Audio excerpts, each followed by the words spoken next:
Mi mejor amigo estaba a punto de perderlo todo. Su hermana lo traicionó de la peor manera posible, y yo me encargué de que pagara cada centavo. Hay personas que llevan toda la vida construyendo una imagen, una marca personal de bondad, de lucha, de compasión, se hacen fotos abrazando árboles, marchan con pancartas, dan discursos emocionantes sobre justicia social, publican en Instagram frases sobre el amor universal y la hermandad humana. Y mientras tanto, en privado, le están robando la herencia a su hermano discapacitado porque su pareja es asiático, y porque ninguno de los dos tiene hijos biológicos. Sí, eso pasó. Y yo lo vi todo desde primera fila. Me llamo Sebastián. Tengo 55 años, soy gay, y llevo 38 años siendo el mejor amigo de Marcos, que tiene 62. Lo conocí cuando éramos poco más que unos críos tratando de sobrevivir en una ciudad conservadora, donde ser gay era prácticamente un pecado capital.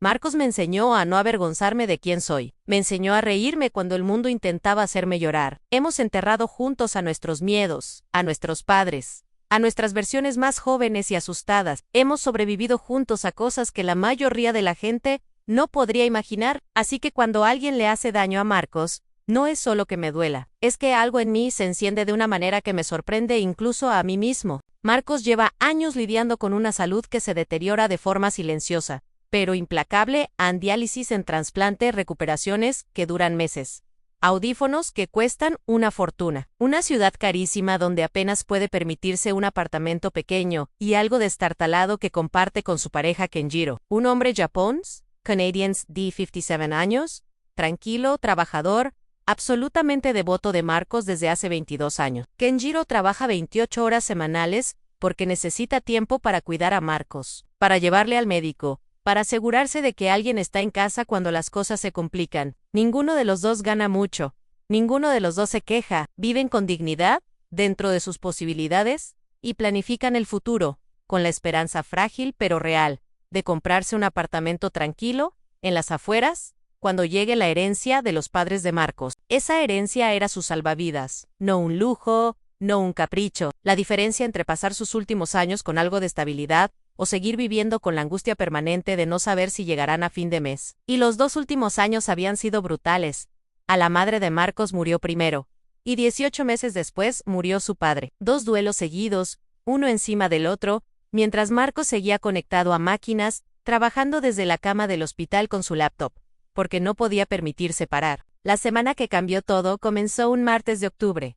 Marcos me llamó emocionado. Sus 2 hermanas mayores venían a visitarlo. Sorella, de 67 años, y Vivian, de 65. Marcos pensó que traían noticias de la herencia, que por fin el proceso legal había avanzado, y que estaban ahí para celebrar juntos. Me lo dijo con esa voz que tiene cuando algo bueno está a punto de pasar, esa voz que reconozco desde que teníamos 20 años, y él me llamaba a las 2 de la madrugada, para contarme que había conocido a alguien, o que había conseguido un trabajo nuevo. Lo que pasó en ese apartamento ese martes es algo que Marcos me contó después, con voz quebrada y pausas largas entre frase y frase. Las hermanas llegaron, se sentaron, y con una calma que en retrospectiva es aterradora, le dijeron que habían tomado una decisión familiar, que el dinero de sus padres, la herencia completa que pertenecía a los 3 por partes iguales, iba a ir íntegramente a Vivian y a sus 3 hijos. La lógica que usaron para justificarlo era simple y brutal. Como Marcos no tenía hijos, y como Sorella tampoco los tenía,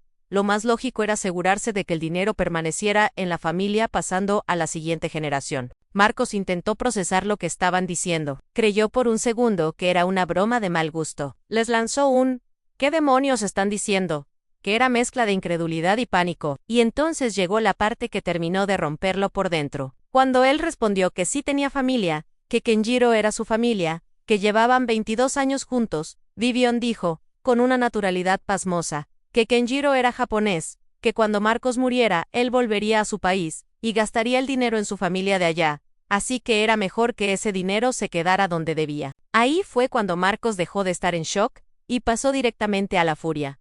Les habló de racismo, les habló de homofobia, les habló de la ley, les dejó absolutamente claro que demandaría si no recibía hasta el último centavo de su tercera parte, y las hermanas se fueron molestas, porque según ellas, él no estaba siendo razonable. Cuando me llamó esa noche, yo llevaba ya 20 minutos escuchándolo, y sintiéndome hervir por dentro. No era solo la rabia, era algo más profundo, más viejo. Era esa sensación de haber visto esta película antes, de saber que la gente que más te ha querido dice tener la capacidad de hacerte el daño más devastador, precisamente porque sabe dónde apuntar a Vivian.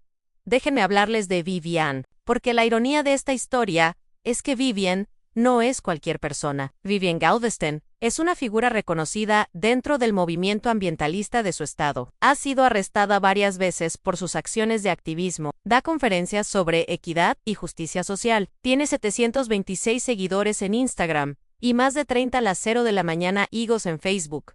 Posta fotos abrazando árboles. Ha sido mencionada en artículos de periódicos locales como ejemplo de activismo comprometido.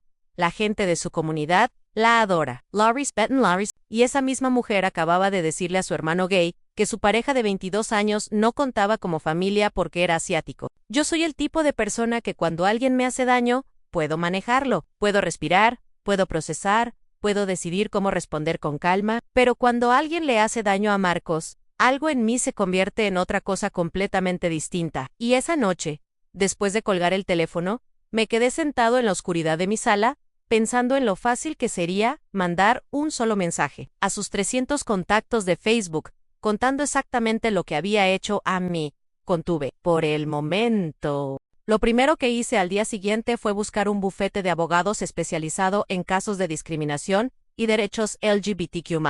Los encontré en menos de una hora. Concerté una cita para la semana siguiente y le pedí a Marcos que me diera permiso explícito para ser su representante de facto en este proceso. Alguien que pudiera hablar en su nombre, recopilar información, coordinar con los abogados. Me dijo que sí, sin dudarlo. Mientras tanto, Marcos simplemente se negó a hablar con sus hermanas sin dramas, sin escenas, sin explicaciones adicionales, solo silencio. Ese silencio frío que es peor que cualquier grito. Yo, en cambio, no podía dormir. Pasaron casi 10 días. 10 días en los que Vivian volvió a su vida normal, a su comunidad de activistas, a sus publicaciones en redes sociales sobre el medio ambiente y los derechos humanos, como si nada hubiera pasado, como si no hubiera intentado quitarle la herencia a su hermano discapacitado, usando el racismo y la homofobia como argumentos. Y nadie en su mundo sabía nada. Absolutamente nadie. Eso era lo que más me quemaba por dentro, esa impunidad cómoda, esa capacidad de compartimentar, de ser una persona en público y otra completamente distinta en privado,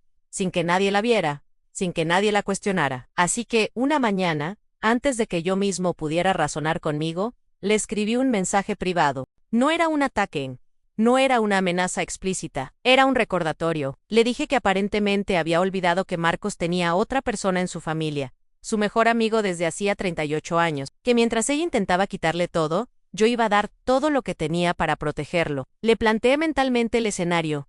Imagina pararte frente a tus 30, las 0 de la mañana, higos, tus colegas activistas, las personas que te respetan y admiran, y decirles que intentaste quedarte con la herencia de tu hermano discapacitado, porque su pareja es asiático, y porque ninguno de los dos tiene hijos. Imagina cómo sonaría eso.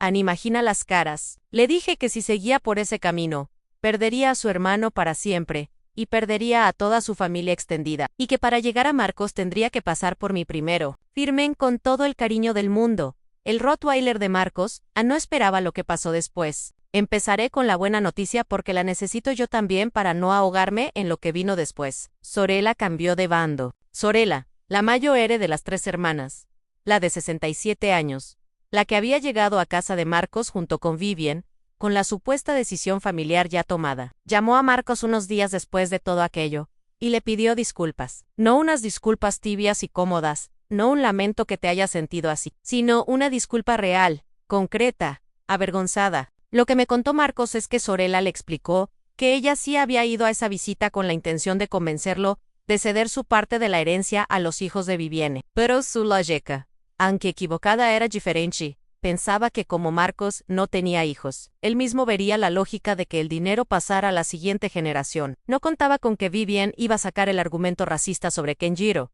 ni con que iba a decirle que su pareja de 22 años no contaba como familia. Cuando Vivian dijo eso, Sorella se quedó paralizada. Odio las confrontaciones en público. Ese es su mayor defecto, mi dijo Marcos. Siempre ha sido así.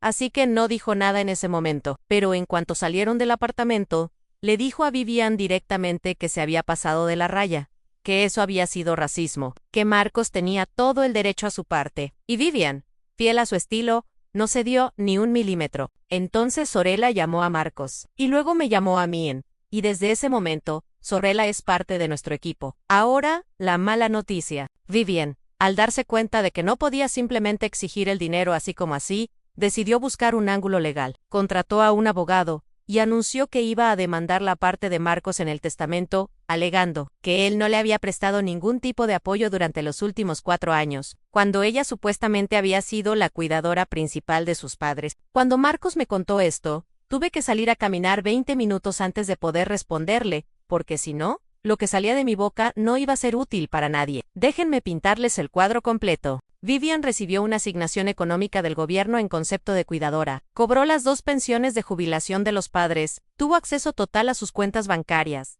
de las cuales extrajo decenas de miles de dólares a lo largo de los años, recibió apoyo económico adicional de su hijo Mayo Ere, que tiene dinero, y de Sorella, tuvo ayuda física de otros miembros de la familia cuando la necesitó, tomó vacaciones pagadas cuando necesitaba un descanso, vivía en la casa de los padres, sin pagar alquiler, y además, hizo todo eso mientras vivía su vida de activista, dando conferencias y siendo fotografiada en manifestaciones. Why Marcos? Marcos ha pasado los últimos 4 años conectado a diálisis 8 horas al día. Sobrevivió a un trasplante de órgano que requirió 3 meses de recuperación, durante los cuales siguió trabajando desde la cama del hospital con su laptop, porque no podía permitirse perder el empleo. Sus médicos especialistas le han prohibido estar a más de 30 minutos en ambulancia de un hospital específico, lo que significa que literalmente no puede salir de esa ciudad, ni por un día.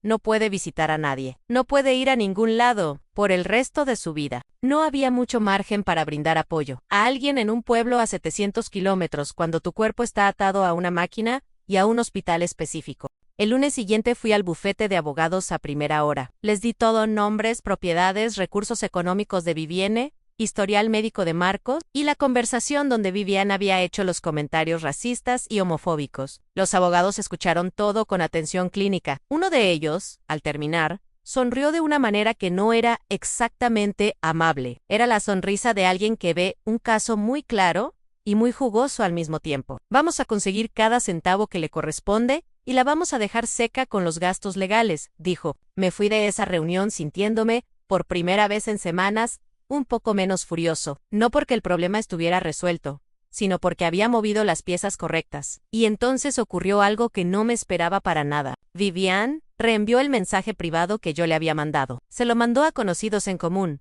a sus propios hijos, a contactos de la comunidad. Lo compartió para mostrar, supongo, qué clase de persona tan terrible y abusiva era yo, para posicionarse como víctima. Pero como toda acción tiene su reacción, el plan le salió completamente al revés. Esas personas me empezaron a escribir a mí. Querían confirmar si lo que yo había dicho era verdad, si la situación era exactamente como la había descrito. Y yo, conteniéndome con toda mi fuerza de voluntad para no añadir más detalles, simplemente respondía en sí. Todo es cierto, nada más sin dramatismo adicional, sin nombres extras, sin historias paralelas. No necesitaba hacer nada más. Vivian, en su narcisismo monumental, convencida de que era la víctima de todo esto, había hecho sola lo que yo había estado a punto de hacer, en exponer su propia historia frente a su círculo social. Y la reacción de esas personas, al leer que había intentado quitarle la herencia a su hermano discapacitado usando argumentos racistas sobre su cuñado japonés, no fue la que ella esperaba. En algún momento, acorralada por preguntas directas de personas de su propio entorno que le preguntaban por qué simplemente no dejaba que su hermano enfermo se quedara con su dinero, Vivienne tuvo que retroceder. Anunció públicamente que todo había sido un malentendido, que por supuesto Marcos iba a recibir su parte, y me señaló a mí como el villano de la historia. Dijo que yo era alguien desagradable e inestable mentalmente, que había inventado toda esta situación como parte de una vendetta personal contra ella. Me tomó exactamente 30 segundos decidir cómo sentirme al respecto, y decidí que me importaba poco. Si hay un grupo de personas al otro lado del país que creen que un desconocido de Facebook es un tipo desagradable e inestable, pues bien, lo llevaré como una medalla. Vivian había renunciado públicamente a su reclamo sobre el dinero de Marcos, y aunque negó las acusaciones de racismo y homofobia, yo sabía, y ella sabía, que esas palabras iban a perseguirla. Por un momento, genuinamente creí que todo había terminado, que habíamos ganado, aunque Marcos podía respirar. Qué equivocado estaba. 2 meses después de que yo publicara lo que pensé que era mi última actualización, mi teléfono sonó una mañana mientras desayunaba, y era Marcos con una voz que yo conozco perfectamente. Es la voz que tiene cuando algo ha vuelto a salir mal pero aún no sabe cómo decírmelo. Vivian había contratado a otro abogado, había consultado a un asesor financiero, y había enviado a Marcos una factura detallada por dinero que según ella le debía. Una factura real, con membrete, con números, con amenaza de demanda si no pagaba. Reclamaba compensación económica retroactiva por haber sido la cuidadora de sus padres durante los últimos años, argumentando que Marcos tenía una deuda moral y económica con ella por ese trabajo. Ningún fundamento legal real. No puedes reclamar retroactivamente que alguien firmó un contrato verbal de tipo financiero contigo sin ninguna evidencia. Los abogados de Marcos lo dejaron claro en 5 minutos. Pero eso no fue lo que me enfureció. Lo que me enfureció fue el descaro, la absoluta, desvergonzada, épica desfachatez de esa mujer. Había prometido públicamente dejar el tema. Había cedido ante la presión social. Y ahora, en cuanto la tormenta pública amainó, había vuelto con otra estrategia más calculada, más fría, más legal. Y entonces, algo en mí se abrió. Porque la verdad es que Vivian y yo tenemos historia. Y esa historia me la había guardado durante más de 30 años, porque nunca creí que fuera necesario sacarla. Marcos y yo fuimos compañeros de apartamento a principios de los años 90. Éramos jóvenes. Trabajábamos por horas, cada centavo contaba. Y Vivian, que en ese entonces ya tenía 2 hijos de padres distintos, y vivía básicamente de la ayuda social y de la pensión alimenticia, nos llamó una tarde diciendo que necesitaba un favor enorme. Tenía una hija adolescente, Valentina, de 16 años. Había conseguido para ella una beca en una escuela de artes en nuestra ciudad, pero necesitaba a alguien que pudiera tenerla en casa mientras ella terminaba su año de activismo en el sur del país. Solo sería unos meses, dijo. Marcos y yo dijimos que sí, Ann, porque éramos jóvenes e ingenuos, y porque la queríamos. Los meses se convirtieron en 2 años. Valentina era una chica estupenda, inteligente, trabajadora, agradecida. No era ella el problema era que Vivian jamás nos mandó un centavo para ayudar con los gastos, alquiler, comida, material escolar, transporte, ropa, todo salió de nuestros bolsillos, y Vivienne, mientras tanto, viajaba, conferencias en distintas ciudades, retiros de activismo, publicaciones sobre libertad y justicia. Nosotros éramos sus guarderías gratuitas, y ella era la madre del año en su Instagram de 1994, que en ese entonces era un boletín fotocopiado. Un año después de que Valentina se fuera, volvió Vivienne, esta vez con su segunda hija Alejandra, de 14 años. Mismo guión, misma promesa de que sería poco tiempo. Y nosotros, porque somos idiotas sentimentales, volvimos a decir que sí en otros 2 años. Alejandra también era una chica maravillosa. Eso nunca ha sido el problema.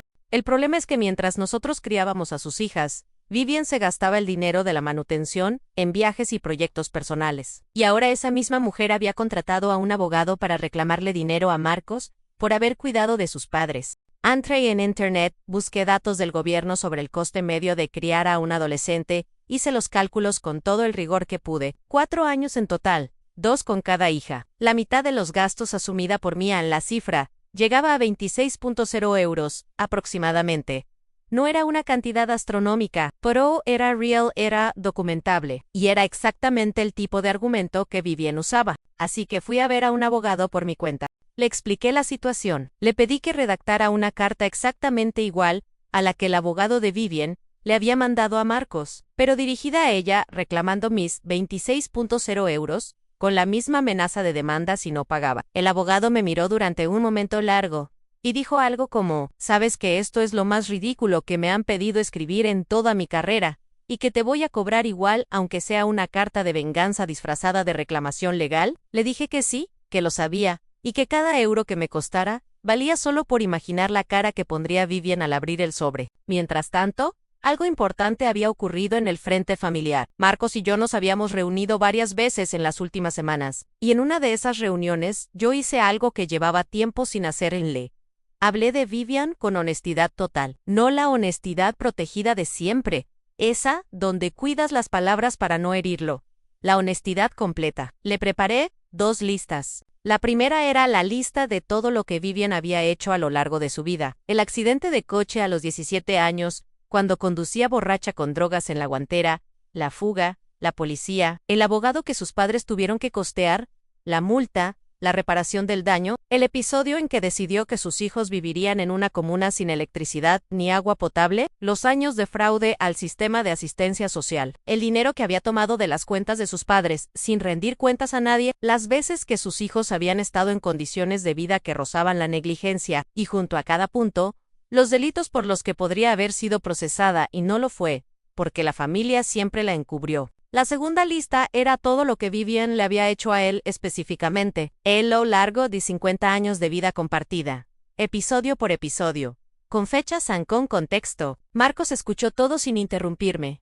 Cuando terminé, estaba rojo. No de vergüenza, sino de esa rabia acumulada que llevas tanto tiempo tragando, que cuando sale quema todo a su paso. Le pregunté cuál hermana creía que era peor a la mía, que había muerto sin que yo tuviera ningún conflicto grave con ella, o la suya.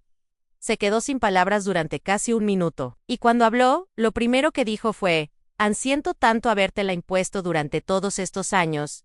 No, le respondí, ella es tan increíblemente buena manipuladora que durante 38 años, yo también me lo creí todo. Y entonces le dije, vamos a quemar su mundo hasta los cimientos, ¿estás dentro? Y Marcos, por primera vez en meses, con los ojos brillantes de una manera que no era tristeza, respondió, siento dentro. A la carta de reclamación de mis 26.0 euros, se envió a Vivian esa misma semana. Y el caos que siguió fue exactamente lo que necesitábamos. Cuando Vivian recibió mi carta de reclamación de 26.0 euros, la llevó directamente a sus hijos para mostrarles, supuestamente, qué clase de monstruo abusivo era yo, que les había cuidado durante años, solo para usarlos, para cobrarles después. La narrativa era conveniente, el problema es que sus propios hijos no se la creyeron, porque sus hijos, que ya son adultos de casi 40 años, saben perfectamente cómo fue su infancia. Saben que Marcos y yo les dimos estabilidad, escuela, comidas calientes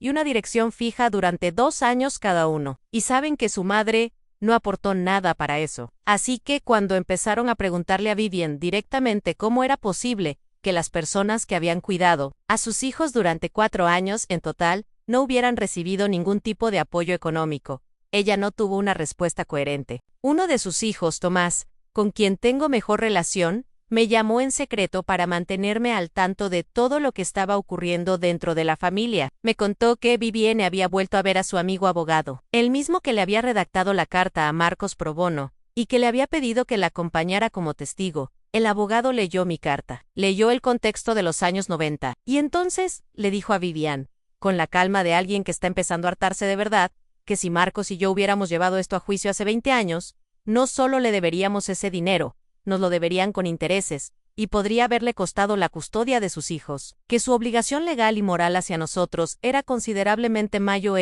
que cualquier obligación de Marcos hacia ella. Vivian respondió que ahora él también estaba de nuestro lado, y el abogado, con esa paciencia infinita que tienen algunas personas, le explicó que no se trataba del lado solo de la ley.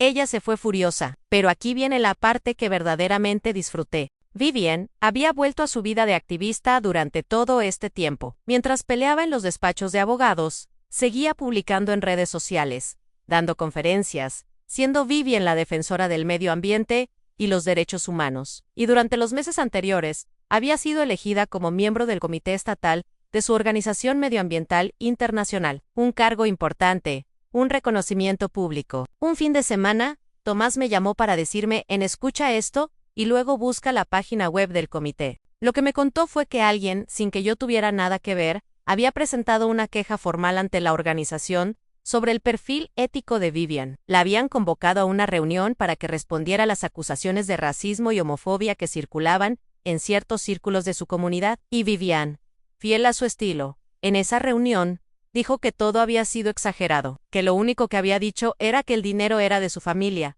y que cuando Marcos muriera su pareja no debería llevárselo a Asia para gastarlo con su familia de allá. La organización le pidió amablemente que renunciara. Fui a la página web del comité, sección Conoce a nuestro equipo. 7 fotos, 7 biografías. Y donde debería estar la octava vacante, no había movido ni un dedo para que eso pasara. Pero eso no fue todo. Tomás también me contó que Vivian había recibido una tarjeta de correo de una pareja de amigos que se casaba el mes siguiente, una boda de celebración de una pareja gay que conocía desde hacía 20 años. La tarjeta decía, esencialmente, que lamentaban pedirle que no asistiera porque querían que ese día fuera especial y sin distracciones relacionadas con controversias públicas antes invitada, de la boda de amigos gays, que la habían conocido durante 2 décadas. El karma tiene un sentido del humor muy particular. Mientras tanto, yo seguía moviendo piezas en silencio. Mi abogado me llamó una tarde con una noticia que no me esperaba. Cuando le expliqué toda la situación de los años 90 con las hijas de Vivian,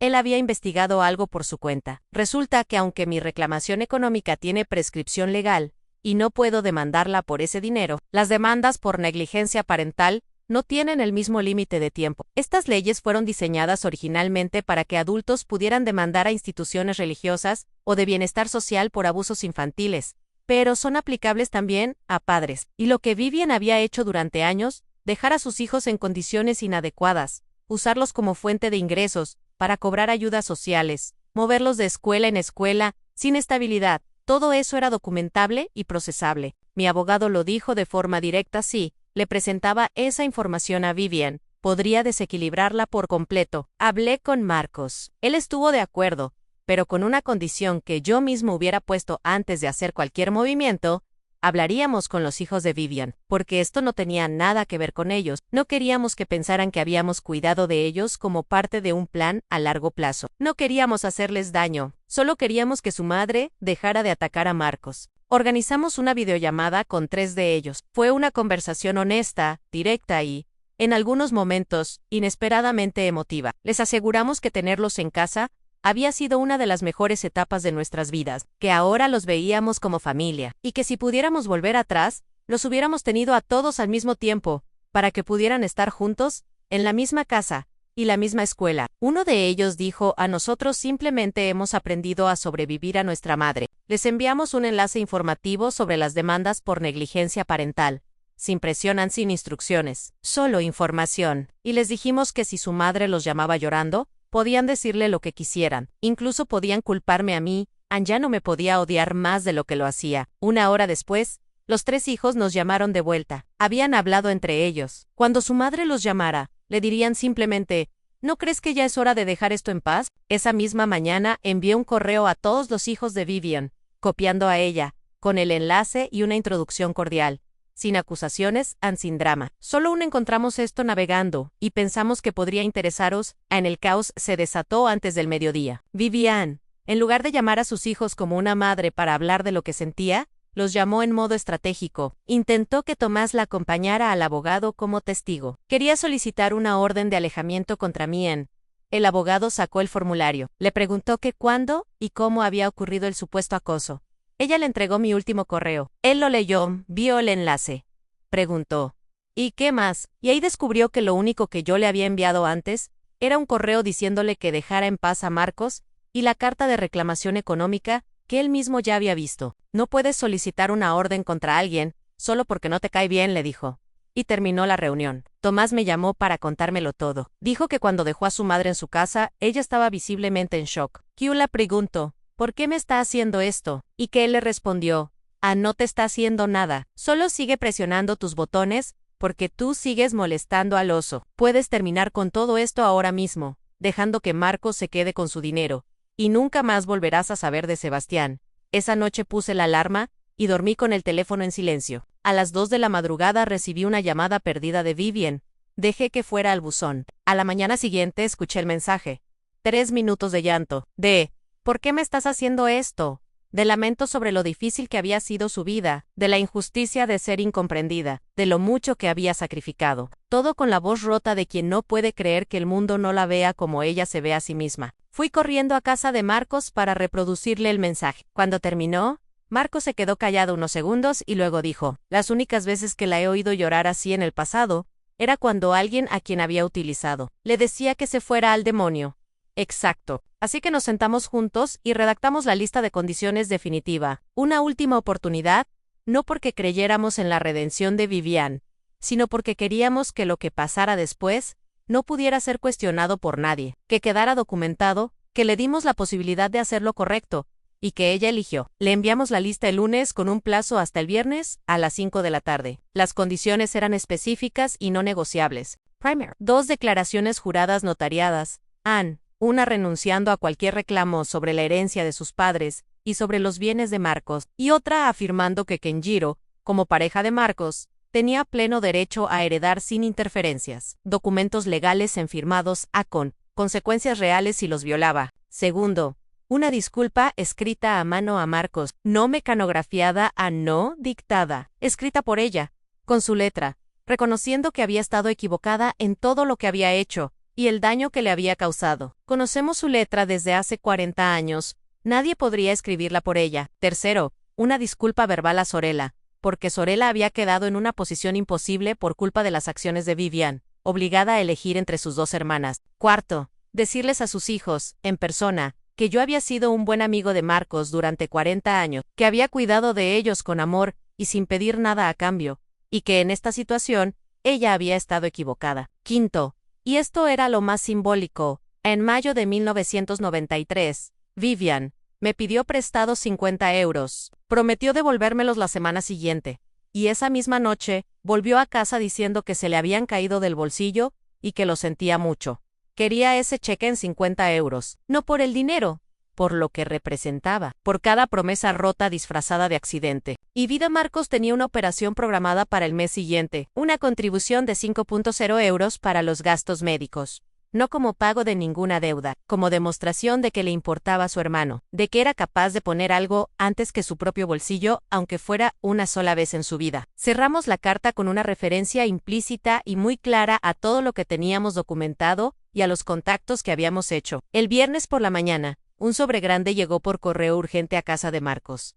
Me llamó de inmediato. Hicimos una videollamada para abrirlo juntos. Dentro había todo las dos declaraciones juradas, escritas a mano por Vivienne, una carta a Marcos pidiendo perdón, diciéndole que yo había manipulado los hechos y que esperaba que eso no rompiera el vínculo especial que siempre habían tenido. Oh, Carrico, ese barco zarpó hace mucho tiempo y está en el fondo del océano. Un check de 20.225.000 de parte de la familia. Para que puedas tomarte un mes de descanso después de la operación en sí, ¿fue dinero suyo o fue la familia otra vez limpiando su desastre?